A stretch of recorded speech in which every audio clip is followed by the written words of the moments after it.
Hey everybody, I'm Jamie Poisson.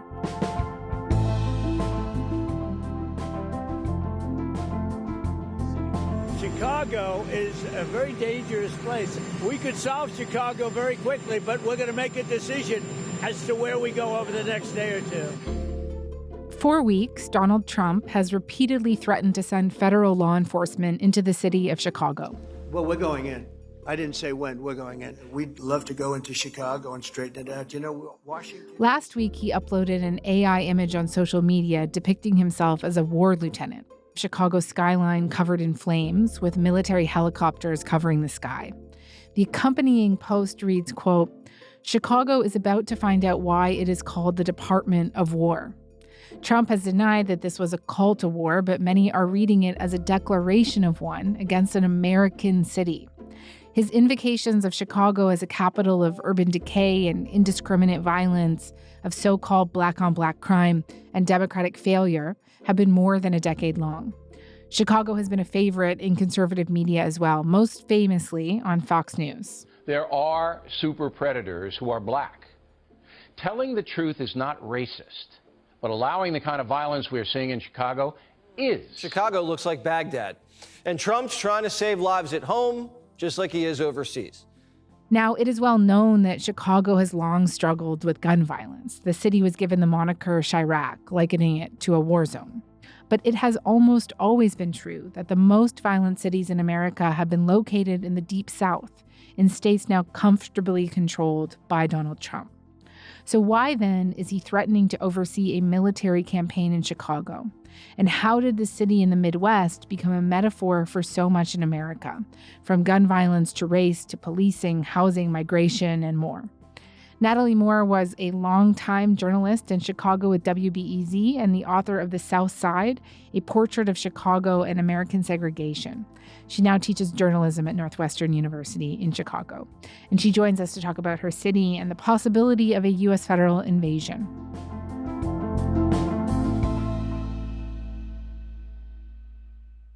Natalie, hi. Thank you so much for coming on to Front Burner. It's really great to have you. Thanks for having me. So let's start with the news. Donald Trump has made clear his desire to send federal forces into Chicago as part of what he's presenting as a kind of anti-crime effort, an effort to address a city he's famously referred to as, quote, crime-infested, an embarrassment to the nation, and worse than a war zone.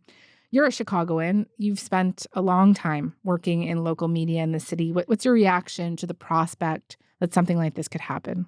Chicagoans, by and large, are not happy about this. We know that they're not going after criminals. They're going after our communities. This is illegal. This is unlawful. This is racist. It makes me emotional that everybody's out here, standing for what's right. There are communities that are vulnerable, and so they are fearful. And most people don't want a militarized presence on their streets. I would also say that there's this expression that a lot of Chicagoans have, and it's keep Chicago's name out of your mouth. Chicago Mayor Brandon Johnson asked Chicagoans if they were ready to defend their land against the federal government, and he issued an order mandating the city's police department not to cooperate with Trump's federal forces. Are you prepared to defend this land that was built by slaves, a land that was built by indigenous people, a land that is built by workers? Are you prepared to defend this land? Governor J.B. Pritzker has said that he will sue the Trump administration. We're making sure that we're prepared, that we're ready to go to court, and that we're pushing back on the narrative that he has, that somehow there is a problem in the city of Chicago that is worse than other cities across the country. How would you describe the response that we've seen from the political establishment across the city of Chicago and the state of Illinois? J.B. Pritzker has been on Front Street since Donald Trump got elected.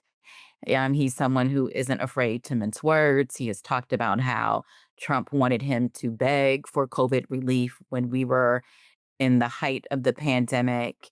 Brandon Johnson has also been out on Front Street saying, we don't want this. We don't like this.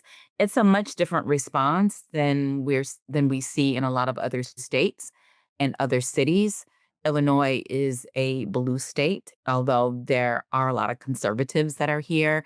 And Chicago is a diverse city with a legacy tied to civil rights, the labor movement. So I think there's also a level of organization that's here, Hmm. not just politically, but on the ground. There have been protests almost every day as of late saying, we don't want the National Guard here, or we don't want ICE here. And so, I think back to when Trump was running for office and he wanted to speak at a local university, and people took to the streets so strongly that he didn't even make his speech. So we know that Trump does hold grudges. So that could be one of the many grudges that he holds against Chicago. Um, this is not a place that he can just run roughshod over without any kind of resistance. Right. I mean, you mentioned protests. I believe there was one today. You and I are talking Wednesday in response specifically to the ramped up ICE law enforcement operations that have been launched. To Chicago now, where protests have erupted there. That is where the Trump administration is ramping up immigration enforcement in a plan it calls Operation Midway Blitz. At least about 200 demonstrators are right now taking to the streets, walking along Michigan Avenue, making their voices heard, calling out what they say is an unjust treatment for the immigrant community here in the Chicago area. This comes as the Trump administration. If Trump did send in federal law enforcement in large numbers, what do you think would happen on the streets of Chicago if you could just paint a little bit more of a picture for me? This isn't the first time that the Trump administration has brought in officials to try to do massive roundups. And there have been people protesting outside of a facility in the suburbs that they said were holding immigrants.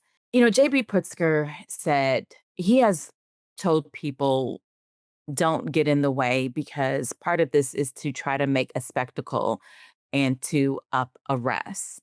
I don't mean to sound naive because Trump's unpredictability is his predictability. There is a part of me that wonders how far is he going to go as far as theater goes, as far as fear goes, because if it is a large scale invasion here, he would be putting J.B. Pritzker in the spotlight, someone he considers his political foe. And if Pritzker decides to run for president, he's going to have a lot of footage showing how there was chaos here because of the Trump administration and what his office was doing to try to mitigate that. So there's a line that's there. And the one thing that we do know about Trump and his unpredictability is that he doesn't like to share the limelight. Right, right. I mean, because you could certainly make the argument that some of the recent enforcement in LA and surrounding areas has given Gavin Newsom in California some opportunities to seize too, right? So same kind of thing going on there. Right.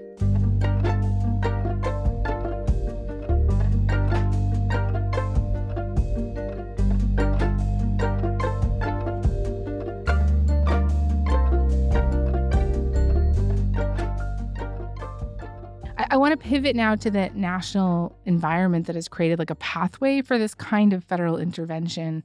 So for most of my adult life, Chicago has been conceived of and invoked by the American conservative world as a site of indiscriminate violence, urban decay, and disorder, kind of conceived as a sort of domestic war zone. I should say, several years ago, I lived there for a couple of months. It's one of my favorite cities in the world. And we'll get into a little bit more about the numbers when it comes to violence shortly. But what have you made of the way that the country talks about the city of Chicago? What do outsiders often get wrong, and why do you think this conception was popularized in the way that it was? I take it back to Barack Obama. Not that Chicago hadn't been the limelight for other things or symbols of urban decay. But even as a reporter, I recall when Obama was president that I would get calls from international media saying, there was a shooting last night. Can you talk about violence in Chicago? And I would wonder, like, why would someone really care on the other side of the ocean about a shooting that happened in Chicago, especially one that didn't result into any deaths. And I think that Obama being from Chicago made him a target of his political foes who also wanted to use a racialized space. You know, it's not an all Black city, but when people talk about urban decay, they think of Black and brown communities. So I would say there was an uptick when he was in office of putting attention toward Chicago. And in his first term, you know, and I've documented this, I've written about it, Trump kept Chicago's name in his mouth. All right, President-elect Donald Trump apparently tweeting that Mayor Rahm Emanuel should seek federal help after the city's murder rate hit a 20-year high last year. Was it President Obama's fault in 2016? You credited it as Because him. President Obama was invited in, and he did a poor job. President Obama could have gone into Chicago. He could have solved the problem, and he didn't. There's no place in the world, including you can go to Afghanistan, you can go to places that you would think of. They don't even come close to this. Chicago is a hellhole right now. The way he talks about, you know, African countries and the way he talks about Chicago are very similar.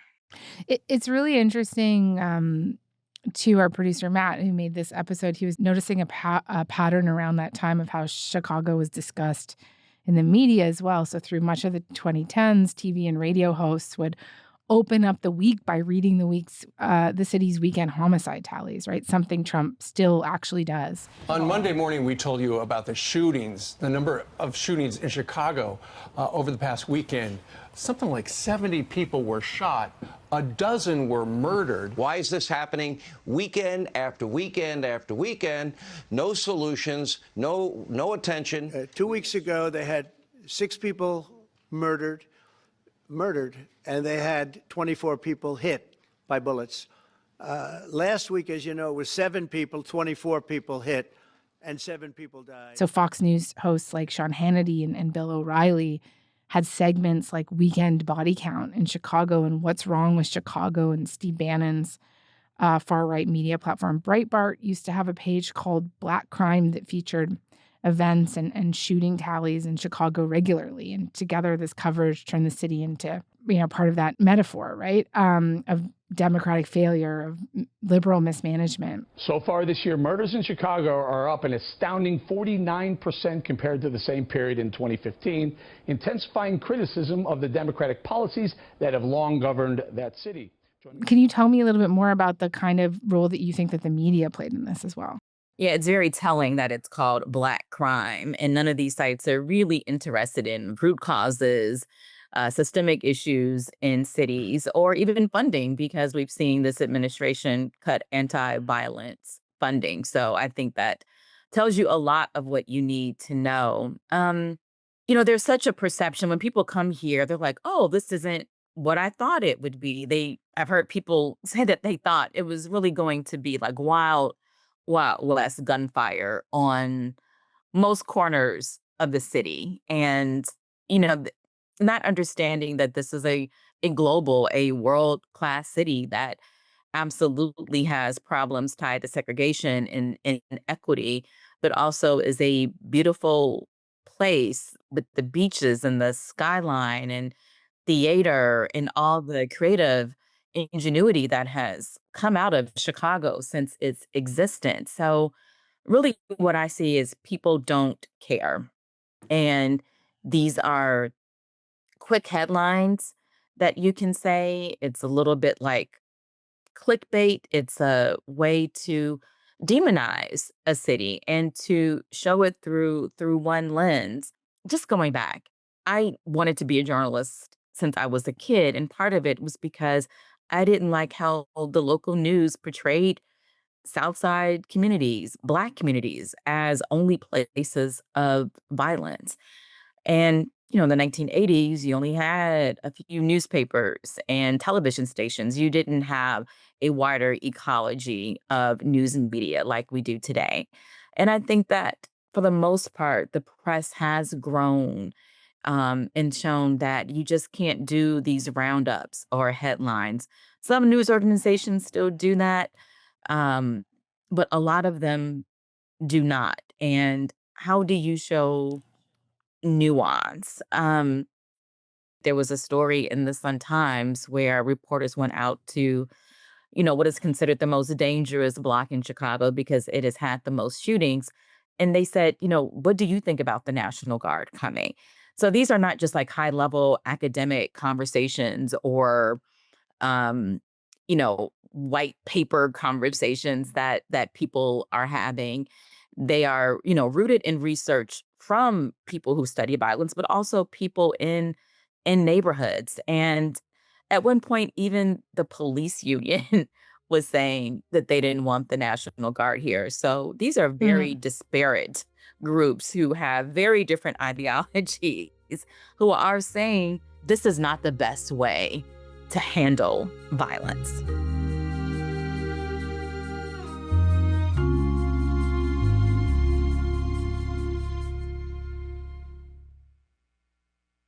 I wanted to ask you specifically about the Chirac moniker. So around the year 2012, people started to realize that Chicago was recording more murders than the number of U.S. troops killed in Iraq across a given calendar year. And the idea of Chirac was born. It was then first really mainstreamed by rap artists in the city who kind of adopted it as a reflection of their lived reality. From Chirac, not Miami, but I'm wearing heat like I play for him. And when you think about that Chirac framing today, what comes to mind for you? Luckily, we don't hear Chirac as much as we used to 10 years ago. Chirac is putting, Chicago, Chi-town with the term Iraq. And, I find it very flawed because a term like that is not showing sympathy to Iraqis. I feel like it's inflammatory to use that as a comparison. It's not showing community care, I think, in any instance. And it becomes this label that you can just throw on. And again, it's another form of war metaphors. And if this is Chirac, then who's at war with us? And who are you rounding up in Mhm. this war? And it's just a shortcut, lazy way to talk about crime, to talk about violence. Again, a lot of crime prevention is not sexy, meaning that some people want to see arrest, they want to see lock them up. Again, that tough on crime. Um, Whereas drawing again a connection to mental health issues and closures of mental health clinics in communities doesn't draw that same line for them. And people like Trump are not interested in data.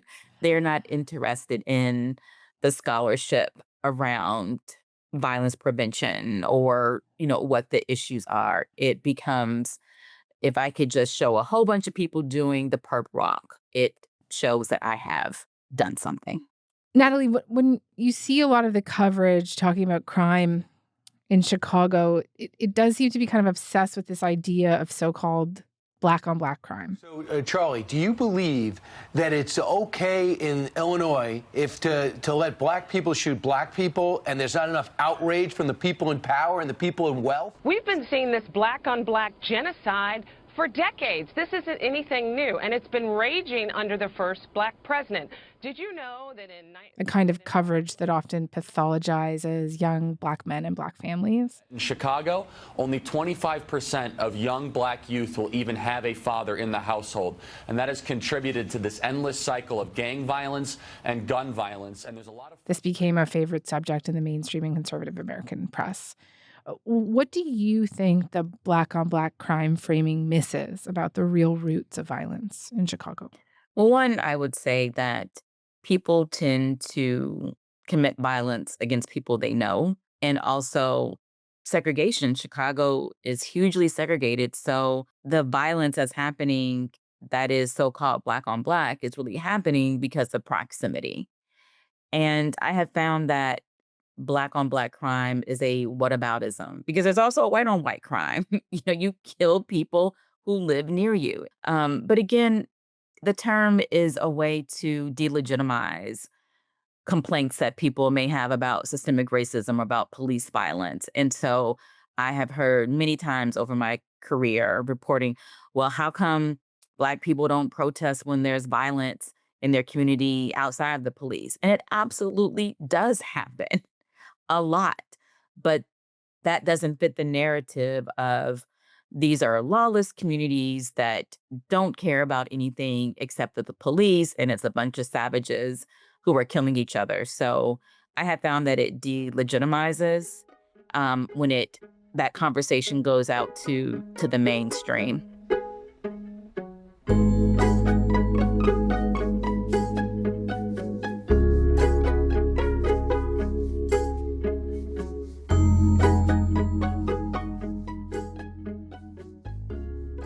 It's interesting because Trump is positioning this military intervention as an anti-crime measure, but by the numbers, violent crime in Baltimore, which he's also talking about Baltimore, is at a 50-year low. And in Chicago, homicides have dropped by over 30% and shootings by nearly 40%. The city just had what the mayor describes as the safest summer since 1965. That isn't to suggest that crime has somehow been defeated. Gun violence and violent crime are absolutely still major issues in both Chicago and Baltimore. But given that the numbers are way down, why do you think Trump has decided to do this now? Do you think it's about crime at all, frankly? Of course not. He does not care, in my opinion, about Chicago, about its residents. Politicians get a lot of mileage out of being so-called tough on crime. And that is the dog whistle that he is sending to his base. I don't think that there should be any kind of military intervention in any city. And I don't take the position of, I think it's important to point out places that have higher instances of crime, but that doesn't mean that we should say he should go there. However, it is revealing that he is not going places in red states that have higher rates of crime than a place like Chicago or Washington, D.C. or Baltimore. He wants to, big cities are painted as these liberal, woke cesspools full of Black and brown people and full of elites. And I'm going to take them down. And the comments that you see from people are folks who don't know anything about Chicago. And their racialized lens is that, these are savages who have to be stopped. And Trump's language about Chicago, has been horrible. I don't want to say the expletives, but I also think that when you use Department of War or say a war on crime or a war on a city. Wars have sides and wars have enemies. And it's saying Chicago is an enemy. And it's saying that people in Chicago are our enemy. And one thing I wanted to ask you, when it does come to violent crime in Chicago, the numbers are still quite shocking. In 2021, 804 people were killed. 2022, 614. In 2023, it was 620. Last year, 573 murders in the city. And just how have local leaders reconciled these numbers? How does a city make sense of that kind of sustained violence? How does it work to address that kind of issue? No one is saying that Chicago doesn't have a problem. And really, our problem is with guns in the United States. It's bigger than Chicago. So despite the pointing out of statistics that say, hey, crime is down or murders are down, violence is very interpersonal and personal. And so if you are a victim or a loved one is a victim, some of this may not feel good because you're thinking about the experience that you have. That said, I don't believe that people are trying to push crime under the rug. And what they are asking for, are things that make a city better that can get to the systemic issues, such as affordable housing, such as mental health clinics, such as youth jobs. There's a whole suite of anti-violence work and ideas that can help mitigate violence, even as this country doesn't deal with its gun problem.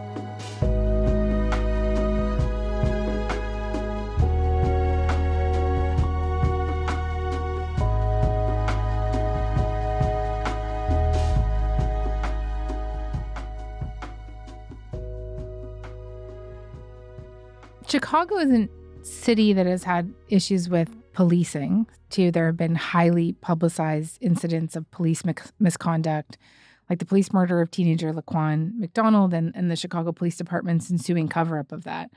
How would you describe the historical relationship between the police and neighborhoods like Chicago's South Side? And what is that relationship like today? Yeah, how far back do you want to go? Police tensions in Black neighborhoods have run high for a long time.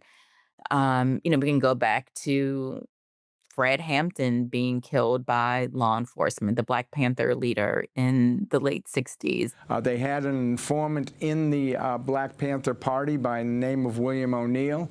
He sketched out a floor plan that showed where Hampton would be sleeping. They went to the apartment. They supplied that floor plan to the police. The FBI did. They went to the apartment in the early morning hours, and he was murdered in his bed. I can tell you stories about John Burge, a commander who tortured men, a lot of whom were not guilty of the crimes that they were convicted of and sent to death row. Now, this morning, we have been talking about the arrest of former Chicago Police Commander John Burge. Burge is accused of torturing suspects to get confessions. Thomas Glasgow. His area base tortured for 20 years from the 70s until the early 90s. We have had police shootings here, Laquan McDonald being the most famous, a teenager who, before the video was released, police said he was lunging at an officer, and the police shows the exact opposite of him walking away and still being shot 16 times. We, the jury, find the defendant, Jason Van Dyke, guilty of second-degree murder. Inside the court, Jason Van Dyke showed little reaction to the verdict. Outside, celebrations. Van Dyke convicted of shooting 17-year-old Laquan McDonald 16 times, caught on video held by police for more than a year before its release, sparking protests. So Chicago has also been at the forefront with organizers around police reform and also the abolition movement, which imagines a world without police or without prisons. So in short, relationships have not been good by any stretch. But at the same time, Black neighborhoods, on the South and West sides do show up to community area policing meetings. What you find in a number of Black communities is that residents are looking for better policing, not more policing. Natalie, we talked earlier about some of the organized protests that we're already seeing on the streets of Chicago. But with the specter of this potential military invasion hanging over the city, how would you say it's affecting everyday Chicagoans and their daily lives? Or is it? There are some communities that are more vulnerable than others. And we see that the U.S. Supreme Court has basically said you can racially profile when it comes to these issues. The court said the Trump administration can continue indiscriminate immigration stops targeting Latinos and Spanish speakers. In a concurring opinion, Justice Brett Kavanaugh wrote that he granted the administration's request because, quote, apparent ethnicity can be a relevant factor. So there may be some families and Latino neighborhoods who want to keep their kids home from school.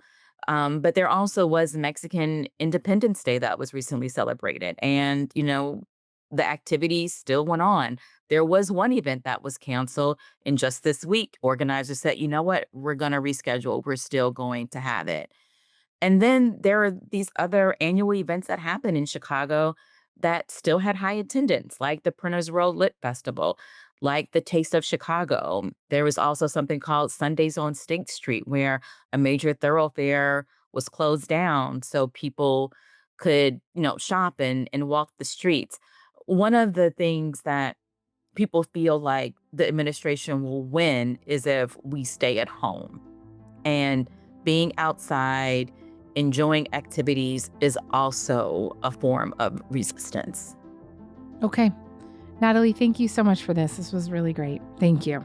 Thank you so much for having me.